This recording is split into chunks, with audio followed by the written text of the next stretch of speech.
Hi everybody, welcome to my channel. Today I'm going to talk about Siabi. Siyabonga Hadebe is making a big return on television after he had disappeared for a while.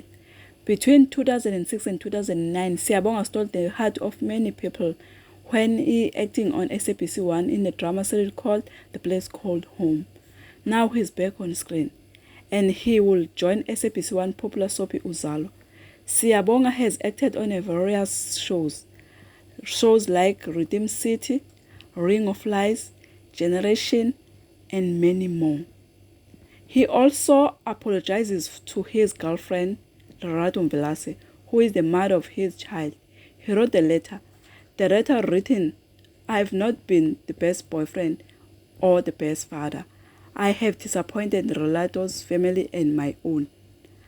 I thank you. Please don't forget to subscribe, like, comment, and press notification button."